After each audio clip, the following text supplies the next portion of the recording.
எல்லாருக்கும் வணக்கம். இன்றைக்கி நான் வந்து வெஜிடபிள் குருமா செய்கிறது எப்படின்னு காட்ட போகிறேன். அதுக்கு தேவையான பொருள்லாம் வந்து ஒரு வெங்காயம் இந்த மாதிரி நீள நீளமாக நறுக்கி வச்சுருக்கேன், 2 தக்காளி இப்படி நறுக்கியிருக்கேன், 3 பச்சை மிளகா, 1 டேபிள் ஸ்பூன் இஞ்சி பூண்டு பேஸ்ட், 2 சிட்டிகை மஞ்சள் பொடி, 1/2 டேபிள் ஸ்பூன் மிளகாய் பொடி, 1 டேபிள் ஸ்பூன் தனியா பொடி. தாளிக்கிறதுக்கு பிரிஞ்சி இலை, ஒரு கடல் பாசி, ஒரு சின்ன பீஸ் பட்டை இந்த அளவுக்கு, 2 லவங்கம், கொஞ்சம் சோம்பு எடுத்து வச்சுருக்கேன் தாளிக்கிறதுக்கு.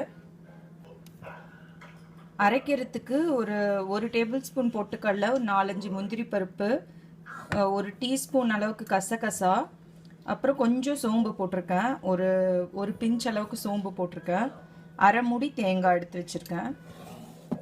காய்கறி வந்து பீன்ஸு, உருளைக்கிழங்கு, டர்னிப், உங்கள்கிட்ட எந்த காய் இருக்கோ அந்த காய் போட்டுக்கலாம். என்கிட்ட இன்றைக்கி எல்லா காயும் இருக்குது, எல்லாமே நான் போட்டிருக்கேன். கேரட்டு எல்லாம் போட்டு, அப்புறம் காலிஃப்ளவர் ஒரு 1/4 பூ அளவுக்கு நறுக்கி வச்சுருக்கேன் தண்ணியில் போட்டு. இப்போ நம்ம எப்படி குருமா செய்கிறதுன்னு பார்க்கலாம்.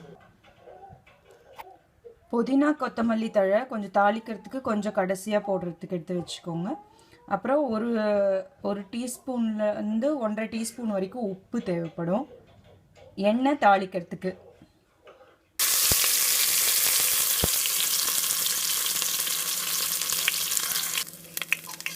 இப்போ நான் அடுப்பில் பேன் வச்சு ஒரு 2 டேபிள் ஸ்பூன் எண்ணெய், 1 டேபிள் ஸ்பூன் நெய் விட்டு தாளிக்கிற சாமான் போட்டு 2 பச்சை மிளகாயும் புதினா கொத்தமல்லியும் போட்டு கொஞ்சம் தாளிச்சிருக்கேன். இப்போ அடுத்தது இல்லை நம்ம வெங்காயம் இஞ்சி பூண்டு பேஸ்ட்லாம் சேர்த்த போகிறோம்.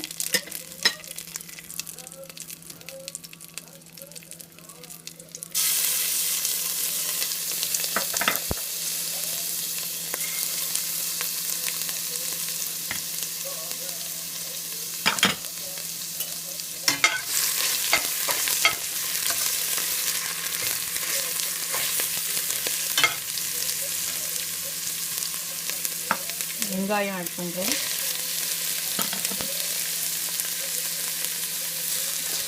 இந்த பச்சை வாசனை போகிற அளவுக்கு இந்த வெங்காயம் கொஞ்சம் வதங்குற அளவுக்கு வதக்கிக்கிறோம்.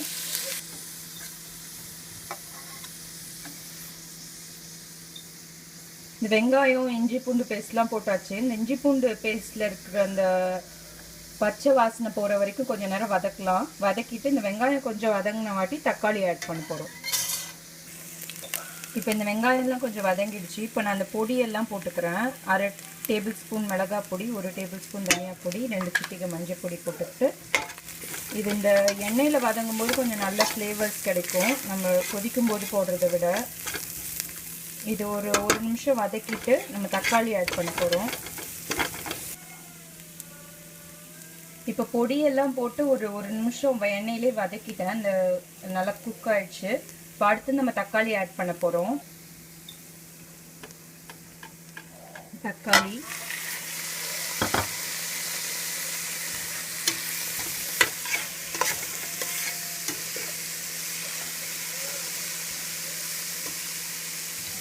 தக்காளி ஒரு 2 நிமிஷம் வதங்கினோடனே நம்ம காய்கறி எல்லாம் ஆட் பண்ணிடலாம்.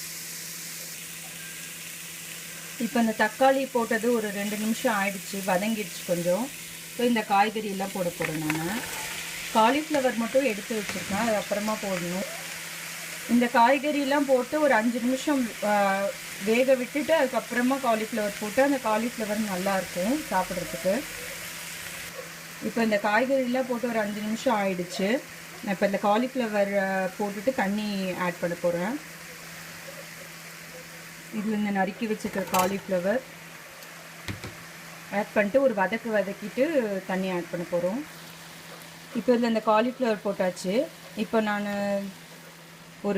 ஒரு கப் அளவு தண்ணி ஆட் பண்ணுறேன், 250 மில்லிலிட்டர் அளவு. தண்ணி ஆட் பண்ணிட்டு ஒரு கொதி வந்த வாட்டி மூடி போட்டு ஒரு 5 நிமிஷம் விட்டுற போகிறோம் வேகிறதுக்கு.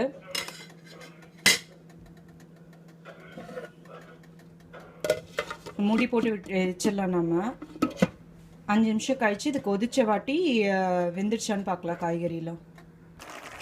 இப்போ இந்த காய்கறி போட்டு ஒரு 5-6 நிமிஷம் ஆயிடுச்சு. இப்போ நான் இந்த 1.5 டீஸ்பூன் உப்பு சொன்னேன் இல்லையா, அது போட்டுக்கிறேன்.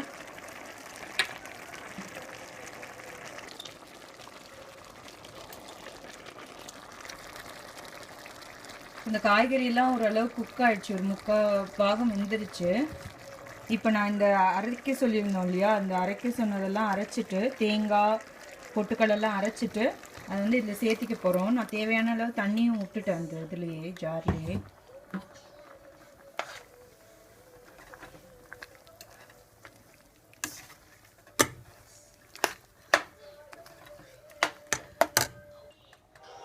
இப்போ அந்த தேங்காய் அரைச்சது இதில் போட்டாச்சு. இது ஒரு கொதி வரட்டும். இது ஒரு கொதி வந்த வாட்டி நம்ம உப்பு காரம்லாம் செக் பண்ணிவிட்டு இறக்கிட வேண்டியதுதான். இப்போ இந்த குருமா வந்து நமக்கு ரெடி ஆகிடுச்சு, கொதிச்சிடுச்சு, நல்லா காயெல்லாம் வெந்துடுச்சு. இப்போ நான் அது உப்பு மட்டும் கொஞ்சம் கம்மியாக இருந்த மாதிரி இருக்குது. இன்னொரு 1/2 டீஸ்பூன் உப்பு போட்டேன். போட்டுட்டு நான் இந்த இதெல்லாம் தூவி இறக்க போகிறோம், அவ்வளோதான். கொத்தமல்லி புதினா கொஞ்சம் எடுத்து வச்சுருந்தேன், அதை தூவிட்டோம்.